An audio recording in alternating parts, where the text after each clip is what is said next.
na nga mga kasama, may bunga na ang okra natin. Oh, ayan, ang dami pang bulaklak. Ito, may laking bulaklak na. Magiging bunga na rin yan. Ayos, makakakain na tayo ng sariling tanim nating okra. At meron pa dito eh. Wait, nasaan ba yun? Sandali lang ha. Nasaan ba yun? Ito. Oh, ito pa. Oh, may bunga na rin. Ayan, oh. Ayos.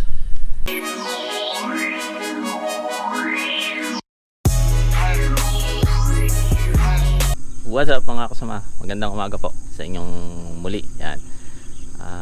Lunes. Yan, panibagong linggo na naman. Malapit na Pasko. Pero hindi pa masyadong ramdamang simoy ng Pasko. Siguro dahil una, pandemic nga. Pangalawa, yung panahon, kakaiba yung panahon ngayon. Usually pag ganitong panahon, medyo amihan na, tapos basta iba, malamig ng ano, yung Pasko feels. Ayan. Pero ngayon hindi masyadong maramdaman. Isa rin siguro yun nga, pandemic, hindi masyadong lumalabas ang mga tao, walang nangangaroling, mga tipong ganyan. Medyo mahirap ang buhay ng konti ngayong mga panahon na to. Pero okay lang yan, lilipas din yan. Hopefully next year ayos na, di ba? Ito, nandito naman tayo sa Kubo. Ano nga bang ano natin yan? Nung Sabado, sinama ko dito yung mag-ina ko. Yung anak ko enjoy na enjoy. Sumasama pa nga siya ngayon dahil holiday ngayon dito eh. Biyak na ba today? Kaso hindi ko naisama. Hindi ko siya maisama kasi ang aga kong umalis. Tapos may trabaho ako mamaya eh. Sa Christmas vacation yan, susubukan natin. Tapos sa mga weekends kasama natin yan yung mag-ina ko. Nag-enjoy sila dito sa bukid. Masarap daw. So, first time kasi nila sa tagal naming nakatira sa probinsya. First time nilang pumunta dito sa ganitong klaseng setup ba. Nasa gitna kasi siya ng bukid, yung kubo. So, nag-enjoy sila. So, lalo na yan mag-enjoy kapag may mga napipitas na dito sa mga tanim-tanim natin, di ba? Yun, anong tinanghali tayo, alas 7 ng umaga. Unang-una gagawin natin, kukuha tayo ng dahon ng saging kasi yun ang gagawin nating plato. Magluluto tayo ng pata tim, basta yun yung pinakulo sa pineapple juice na pata. Pakuluin na natin, baka hindi lumabot. Hindi na naman tayo makakain ng maaga. Okay, kuha tayo ng sili para dun sa iluluto natin. Wala pang hinog, so ito, tsatsagain na natin ito. Siling, ito yung tinatawag na siling tare / Taiwan / labuyo, pero hindi naman talaga siya labuyo. Dami nga, no? Ang liit pero ang dami ng bunga. Dabihan natin kasi hindi naman masyadong manghang to pag hindi pa hinog, pag hindi pa mapula. Dami, di ba? Namumunga na, ang liit-liit. Ito pa, oh. Medyo madamo lang. Damuhan ulit natin yan. Kakadamo lang natin nung isang araw. Damo na naman. Ayan, oh, yan pa, oh. Ay, di ba? Napakinabangan na natin. Ayos. Balik na tayo doon. Tuloy na natin yung niluluto natin. At ayun na nga mga kasama, lulutuin na natin niluluto na natin ang ating patang may pineapple. Yan, hindi ko alam tawag dito.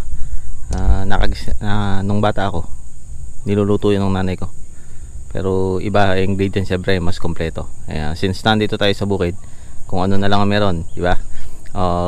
Ito ingredients, bawang, sibuyas, yung pinitas nating sili, yan, 3 para matindi. Saka pamintang buo, nagbaon tayo galing sa bahay, konting toyo, pineapple juice at yung pata natin. Pinakulo ko na ng konti kasi frozen siya. Galing siya sa freezer kanina. Tinanggal na rin natin yung ano ba tawag doon, yung dumi, yung mga bula-bula. Ano ba sa English yun? Scum ba yun? Hindi ko alam. Ang alam ko lang kasing scam, yung piso mo gawin kong 10. Power. Oh. Ito, ayan. Napakahirap nito. Tingnan niyo mabuti, baka ma-miss nyo. Lahat yan buo. Sige, hulog na lang ng hulog yan. Hindi naman magre-reklamo yan. Sa sili. Yun. Sili. Paminta. Siyempre ito kailangan with finish. Oh, isa pa, konti, masarap, madaming paminta, di ba? Ayan, paminta. Sige pa. Sige pa. Tapos ito, pineapple juice.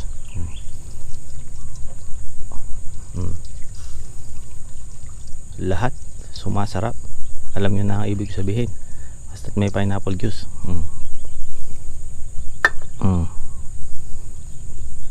Ano to? Toyo.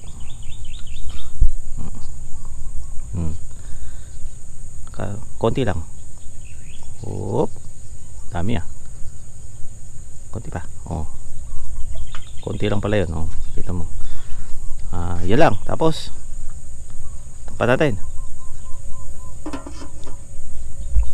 Yun na yun. Tapos na. Ang gagawin na lang natin dun is papakuluan natin siya ng mga 5 to 7 years. Yan, para siguradong malambot, di ba? Hindi, pakuluan natin siya siguro pag natuyo yung medyo natuyo ng konti yung sabaw niya ngayon. Dadagdagan pa natin ng konting tubig. Tapos pakuluin ulit natin. Pero para sigurado, kasi nung last time na nagluto tayo nung beef natin, daw beef siya, kaya matagal talaga siya lutuin. Luto tayo ng beef natin, medyo nangawit yung panga natin kakanguya. Kaya ngayon nagdala ako ng madaming uling saka kahoy, kasi basa yung mga kahoy natin dito na ulanan. Papalambutin natin ng todo yan. Maaga pa naman, alas 7 pa lang. Siguro mga alas 9 naman malambot na yan, di ba? Kaya balikan natin yan kapag malambot na. Yo, dilig muna tayo ng pataba habang maaga pa.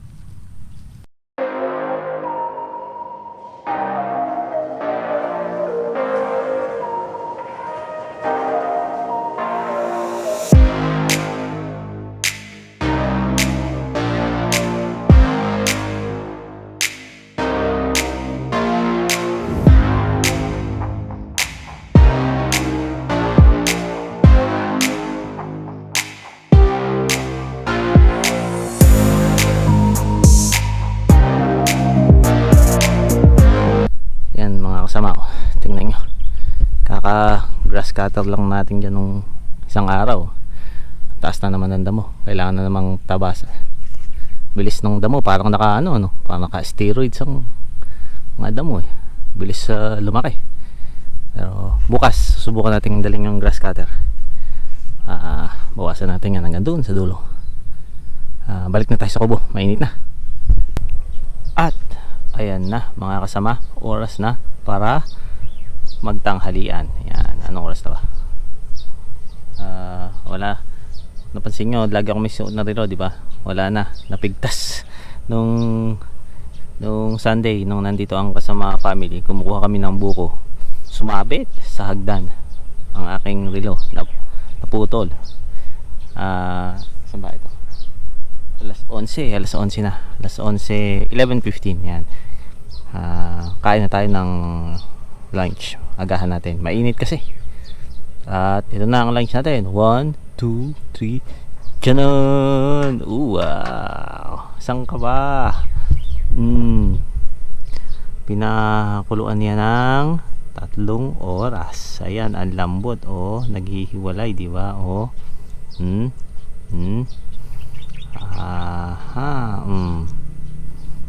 Tikman ko nga. Hindi ko pala tinikman to.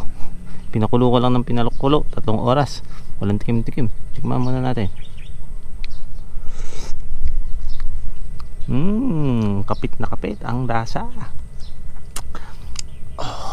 May anghang.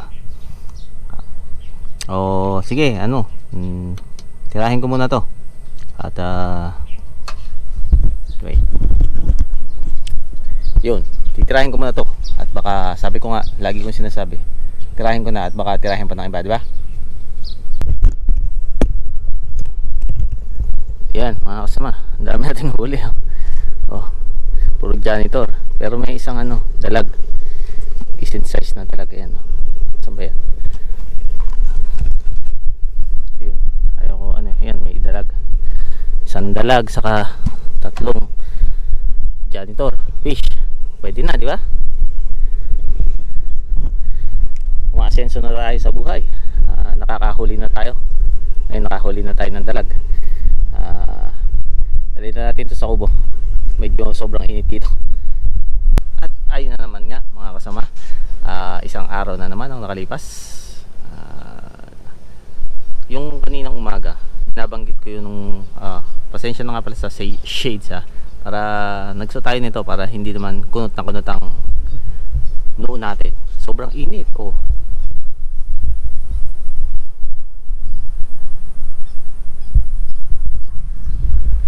Tirik ang araw. Tapos kanina lang kaninang umaga, 'di ba? Sinasabi ko yung parang wala pa yung Pasko feel. Yan. Ito na ang Pasko feel. Ang lakas ng hangin. Kung napapansin nyo, hindi lang siguro masyado dinig dahil dito sa dead cat natin.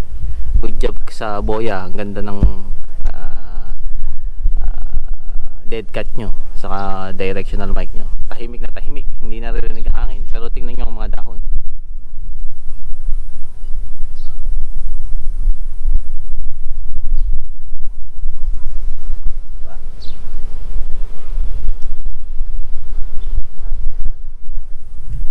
Di ba? Ang lakas ng hangin. Kaya uwi na lang tayo. Pag ganitong oras na kasi, alauna tapos hindi na masarap magtrabaho sa bukid. Masarap talaga sa umaga. Nakakahapo pag sa hapon. Bukas susubukan natin mag grass cutter. Tapos yun, nakahuli nga pala tayo. Pinakita ko sa inyo kanina. Nakahuli tayo ng isda. Tatlong janitor. Yung isa ang laki ng janitor na isa. Saka isang maliit na dalag. Nag-i-improve na tayo kasi nakakahuli na tayo ng dalag, di ba? Sayang hindi natin napandaw kahapon yung pante. Mukhang ang daming huli kasi puro buhol-buhol na yung niya eh. Buhol-buhol na yung pante natin, pante ni Mylene. So kailangan nating i-untanggal kanina. Nagtagal tayo doon. Nag-improve na tayo kasi nakahuli na tayo ng dalag. Meron na tayong panghuling pwedeng kainin. Pero lang yun, medyo maliit lang, pang sahog lang yun.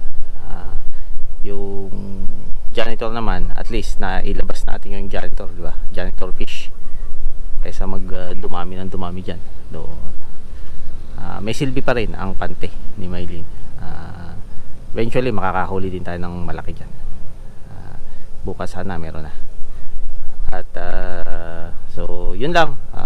Tapos na naman ang araw natin mga kasama. Ito lang sa bukid eh. Gigising ka ng maaga, lulusong ka ng maaga sa bukid. Medyo kakaiba lang yung sa akin kasi nagtatrabaho ako. Nagtatrabaho ng konti. Katapos ano ng mga tanim natin. Mga ilang siguro bago magpasko. Yan. Papakinabangan na natin yung mga tanim natin. Sayang nga hindi tayo umabot sa Christmas season na fully bloomed na yung mga tanim natin. Kasi kamahalan ng sili saka kamatis. So unang sinabi ko is hindi naman natin siya pang sariling konsumo lang.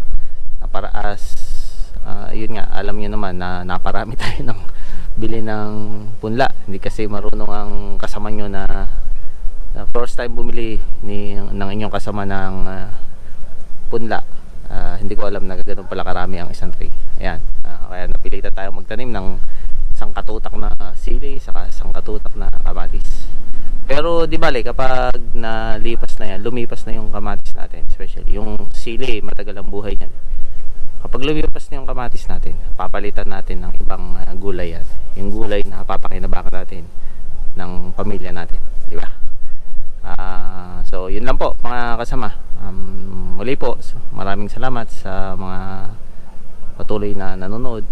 Huwag po kayo maglala, konting push na lang at gaganda na ang ating gaganda na ang ating taniman dito. Saka yung palay natin, yung hindi ko pala kayo nadadala doon sa isang lote ng tatay ko, sa isang sinasakay niya doon sa bandang itaas sa kabilang barangay. Medyo malapit na magbuntis yung palay, so mga isang buwang mahigit na yun mga Enero hanggang Pebrero siguro aanihin na natin yan. Papakita ko sa inyo kasi gagawa tayo ng poso doon. Kapag dumating na yung gagawa ng poso, isasama ko kayo. Yan. Yun lang po mga kasama. Muli po, maraming salamat at magkita-kita po tayo sa susunod nating video.